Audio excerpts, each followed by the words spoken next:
Olá, sejam bem-vindos e bem-vindas para mais um vídeo de reflexão semanal.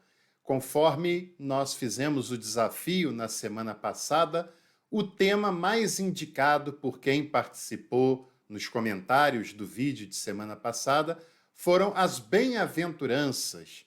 E a partir de hoje nós faremos uma série de vídeos reflexivos falando sobre essa temática tão importante para o Novo Testamento, mas principalmente para o Evangelho de Mateus, que são as bem-aventuranças. É um tema que provavelmente você já ouviu alguma coisa a respeito e nós teremos a oportunidade ao longo do tempo de aprofundarmos um pouco mais sobre o que essa dinâmica quer apresentar, qual o tema que ela quer trabalhar, quem são os bem-aventurados, né?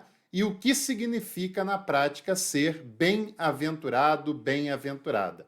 Eu vou usar para a leitura das nossas reflexões esse Novo Testamento, versão da editora Paulinas, que é uma versão muito interessante, inclusive tem notas de rodapés com explicações, com estudos bíblicos que vale muito a pena você adquirir, você conhecer, é bem prático de ser usado e acrescenta bastante na hora que nós lemos o texto bíblico. E também vou deixar para você uma dica importantíssima. Um dos maiores teólogos do século XX foi Dietrich Bonhoeffer, um alemão que viveu entre 1906 a 1945, quando foi enforcado pelo regime nazista na Alemanha.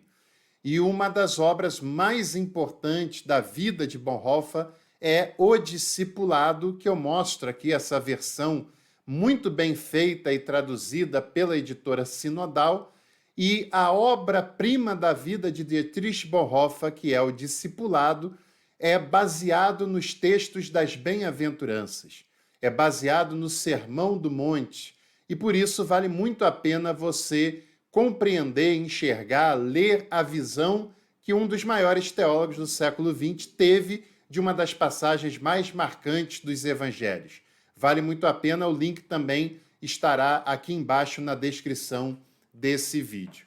Bom, as bem-aventuranças é sinônimo do Sermão do Monte. É a mesma coisa que nós estamos falando.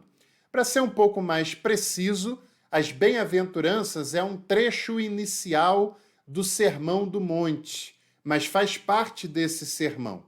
Numa oportunidade, Jesus viu que tinha várias pessoas ao seu redor e resolveu subir ao monte para dali ensinar aquelas pessoas que estavam próximas a ele sobre diversos assuntos. O assunto principal foi as bem-aventuranças, mas não foi o único assunto trabalhado por Jesus naquela oportunidade. Essa divisão da Bíblia em capítulos e livros, em capítulos e versículos, na maioria das vezes nos ajuda, né? É pedagógico, é didático, nos ajuda a compreender melhor, a se localizar melhor no texto bíblico, mas às vezes nós perdemos de vista que um assunto continua, independente de ter terminado um capítulo e começado outro. Muitas pessoas pensam que o Sermão das Bem-aventuranças, o Sermão do Monte, ele se dá apenas no capítulo 5 de Mateus até o versículo 10 aproximadamente. Mas não, o capítulo 5, o capítulo 6 e o capítulo 7 fazem parte do Sermão do Monte, que Jesus profere e fala sobre assuntos dos mais diversos que têm a ver com a sua ética de vida, que tem a ver com a sua proposta de discipulado e com a sua proposta de espiritualidade. Então, você já sabe que o Sermão do Monte, esse célebre sermão, esses ensinamentos profundíssimos de Jesus, não se resumem às bem-aventuranças, mas é todo o conteúdo que nós lemos em Mateus, no capítulo 5, no capítulo 6 e também no capítulo 7. Bem-aventuranças é uma temática com alguma familiaridade da religião judaica daquela época. Tanto que dessa construção, nessa forma de ser apresentado, Esse texto só aparece no Evangelho de Mateus, que é o evangelho mais judaico dos quatro. É escrito por um judeu e para uma comunidade de judeus que vão ouvindo a mensagem de Jesus e que é muito familiarizado com os costumes judaicos, com as leis judaicas, com os mandamentos judaicos, e por isso a apresentação das bem-aventuranças é ainda mais clara no Evangelho de Mateus. O Evangelho de Lucas chega até a citar esse discurso, mas é bem mais resumido do que o que aparece em Mateus. E bem-aventuranças significa felicidade. Bem-aventurado é um homem feliz. Bem-aventurada é uma mulher feliz. De certa maneira, o que Jesus está ensinando no sermão das bem-aventuranças é o caminho para a felicidade. É claro que se eu falo o caminho para a felicidade segundo Jesus, parece uma pregação coach, algo que tem feito tão mal para a pregação cristã no nosso país, não é verdade? Se eu falo o caminho, os passos que Jesus ensina para a felicidade, isso parece uma pregação de autoajuda. Mas a felicidade proposta por Jesus não é uma felicidade coach, não é uma felicidade de autoajuda e não é uma felicidade de conto de fadas. É uma felicidade de engajamento. É uma felicidade que começa dentro de mim, mas que vai para além de mim e que envolve as pessoas que estão próximas de mim e até aquelas que não estão tão próximas assim, mas que eu posso fazer algo para o bem dessas pessoas também. A felicidade proposta por Jesus é sempre na direção da outra pessoa e nunca termina dentro de mim mesmo. É o caminho, conforme propõe o Bonhoeffer na sua reflexão sobre essa passagem, o caminho do discipulado. E não há discipulado se o objetivo é apenas a mim mesmo, se o objetivo é apenas para dentro de mim, se eu apenas observo as coisas pelo bem que elas podem me fazer. Mas o discipulado é sempre se adequar àquilo que Jesus propõe, seguir ao caminho que ele trilha na minha frente e, é claro, durante esse caminho, trazer outras pessoas para esse caminho e ajudar as pessoas que estão tentando trilhar, mas estão com dificuldade nesse caminho. Então, essa é uma proposta interessante. A felicidade de Jesus é uma felicidade muito mais profunda do que a felicidade superficial, capitalista e passageira e egocêntrica que esse mundo tem nos ensinado. É uma felicidade que, de fato, tem a ver com o reino que foi proposto por Jesus. E nós vamos fazer o seguinte, ao invés de eu ler toda a passagem, porque, como eu disse, são 3 capítulos e o Sermão das Bem-aventuranças são 10, 12 versículos, nós vamos lendo passo a passo enquanto a gente consegue falar sobre isso. E, é claro, nós não temos pressa, nem temos também a obrigação de terminar numa semana, 2 semanas, ou seja lá o tempo que for. O objetivo é a gente poder falar com mais detalhes sobre essa passagem.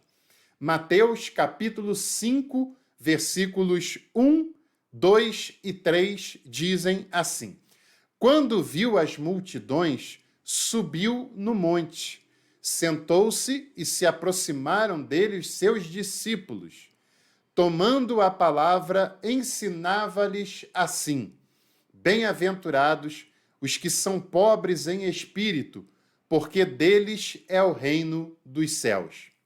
Então, a primeira parte desse sermão que nós precisamos pensar e que nós precisamos refletir são esses 3 versículos iniciais do capítulo 5 do Evangelho de Mateus. Quando Jesus viu que multidões estavam se aproximando dele, e é importante a gente entender o que eram multidões para aquela época, né? Claro que multidões era bem diferente do que nós entendemos como multidões. Aquele é um lugar com pouca população, 100, 200, 300 pessoas para os padrões daquele lugar, daquela época, daquele conjunto habitacional, populacional, já era considerado uma multidão. O fato é que muitas pessoas se aproximaram de Jesus e o texto diz que quando ele percebe essas pessoas se aproximando dele, ele subiu no monte e, sentado do monte, começou a ensinar-lhes. Tomou a palavra e começou a ensinar-lhes. O texto de Mateus, que conforme eu falei no início desse nosso vídeo, dessa reflexão, é um texto escrito de um judeu para judeus com familiaridade com a cultura, com a história e com os ensinamentos judaicos. E quando Mateus faz questão de enfatizar que Jesus subiu ao monte para que a multidão pudesse ouvi-lo e vê-lo melhor em outro plano, e quando Jesus, nesse monte, tomou a palavra e começou a ensinar-lhes, essa é uma referência direta a Moisés e as tábuas da lei, que era um personagem, um episódio fundante na cultura religiosa dos judeus daquele contexto. Moisés, quando sobe ao monte, os ensina de lá e desce com as tábuas da lei, que era o parâmetro que guiaria a vida religiosa, social, política do povo judeu do Antigo Testamento. E quando Mateus aponta para Jesus fazendo esse movimento de se colocar num outro plano, que não é um plano de superioridade pessoal ou moral, mas um outro plano que o possibilita ser melhor ouvido, visto e, consequentemente, compreendido pelas pessoas que estão ali próximas para justamente ouvir a sua voz e os seus ensinamentos. E Jesus toma a sua palavra. A base da sua pregação não é mais a lei, não é mais os ensinamentos do passado, mas é o seu próprio ensinamento, a sua própria palavra, a base dos seus ensinamentos conforme proposta por ele. E aproximam-se de Jesus os discípulos, mas várias outras pessoas também estão próximas dele. E a primeira coisa que Jesus fala no versículo 3 é que bem-aventurados, felizes, são os pobres em espírito, porque deles é o reino de Deus, ou porque deles é o reino dos céus, que é a expressão mais exata de Mateus. Bom, aqui nós precisamos enxergar o quão revolucionário é esse primeiro ensinamento de Jesus no sermão. Bem-aventurados, felizes são os pobres. E isso já vai completamente contra ao que tem sido ensinado para nós, vivendo num tempo e num país modelado pelo pensamento capitalista. E se você faz parte de uma igreja evangélica, a chance que você tem de estar num lugar cujas pregações são pautadas por uma ótica e um discurso capitalista influenciado, direta ou indiretamente, pela teologia da prosperidade, essa chance é altíssima, de mais de 80%, com certeza. E a lógica de Jesus vai na contramão dessa lógica utilitarista e capitalista. Porque, para a ótica desse mundo, como pode ser feliz uma pessoa que é pobre? Como pode ser bem-aventurado uma pessoa que é pobre? E por mais que as pregações e as pessoas tentem disfarçar o significado desse pobre, pobre quer dizer pobre mesmo. Não é pobre no sentido figurado. Jesus está falando que bem-aventurados são as pessoas humildes, são as pessoas que não têm recursos porque são vítimas. Jesus não está romantizando a pobreza. Jesus não está desejando a pobreza como projeto de vida, mas Jesus está denunciando que a pobreza só existe porque existe a exploração. Se todos nós precisamos de um item para vivermos bem e aparece uma pessoa com 2, significa que alguém está com 0, que alguém está sem nenhum, que alguém tem mais do que precisa em detrimento de alguém que não vai ter o básico para o que ele precisa, para a sua sobrevivência. Jesus está falando que a pobreza é fruto da maldade, é fruto da injustiça. E depois nós veremos nas semanas seguintes que as outras bem-aventuranças se conectam umas nas outras e se explicam de alguma maneira do porquê que Jesus fala o que ele fala. Mas Jesus está dizendo que feliz, bem-aventurado, é aquele que é vitimado e não aquele que vitima em nome do egoísmo e da exploração desse tempo presente. Porque aquele que é vitimado, ele não é o causador das desgraças de outras pessoas. Ele não é o responsável por causar o mal, por causar o infortúnio em pessoas e em famílias que são inocentes e são vitimadas por essa maldade causada pelo egoísmo. E que essas pessoas que são vitimadas, Deus legisla a sua causa. Deus cuida da sua causa. E Deus não está do lado daquele que oprime, mas Deus está do lado das vítimas desse sistema que gera pobreza, que gera exploração. Com os recursos que esse planeta possui e já possuiu, era para todo mundo, pelo menos, ter o mínimo, o básico para viver uma vida digna, para viver uma vida plena, para não ter falta do que é necessário para uma sobrevivência saudável e digna. E por que que num país autossuficiente em produção de alimentos, como é o Brasil, tem milhões de pessoas que passam fome? Porque tem um acúmulo de riqueza na mão de poucas pessoas. E porque há exploração, e porque há má distribuição de renda, e porque há injustiça estabelecida num país rico como é o nosso, mas tão mal distribuído como também é o nosso. Isso se aplica a várias e várias outras realidades mundo afora. Bem-aventurados são os pobres em espírito, porque deles é o reino dos céus. Deles não é esse reino, deles não é um império construído pelas autoridades, seja elas quais forem, que querem apenas satisfazer ao seu ego e à sua vaidade, na esfera que for. Deles, eles estão fora desse império. Eles estão fora desse reino. Mas o reino dos céus pertence a essas pessoas que não têm pertencimento de nada aqui nessa vida marcada pela exploração. Essas pessoas que são excluídas de todos os sistemas, delas é o reino dos céus.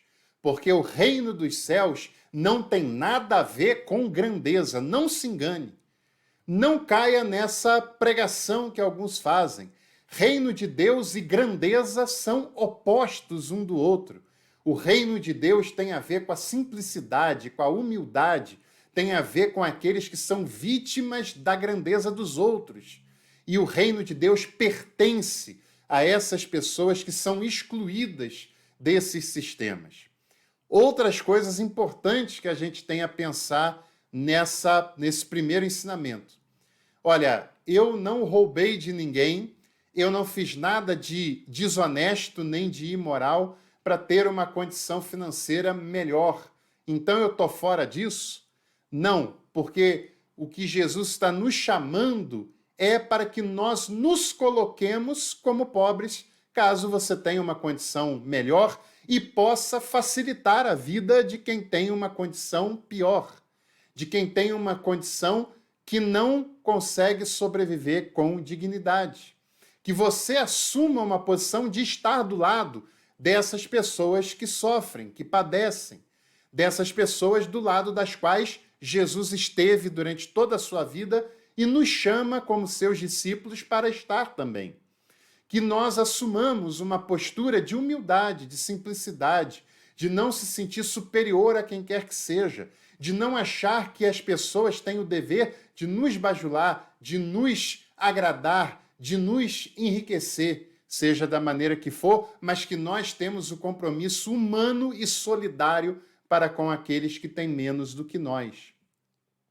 E um outro detalhe também muito importante é que não é um discurso, eu repito, de romantização da pobreza, porque a pobreza deve ser combatida, enfrentada, superada, não para que as pessoas sejam ricas, porque esse é a causa da pobreza de alguns, mas que as pessoas possam ter dignidade e que nós, enquanto discípulos e discípulas de Jesus, possamos nos comprometer com o seu caminho e com a sua proposta, para que cada vez tenhamos menos e menos pessoas na pobreza e possamos fazer a nossa parte que for, para que mais e mais pessoas possam ter uma vida com mais oportunidades, com mais possibilidades, com mais perspectivas e com mais dignidade.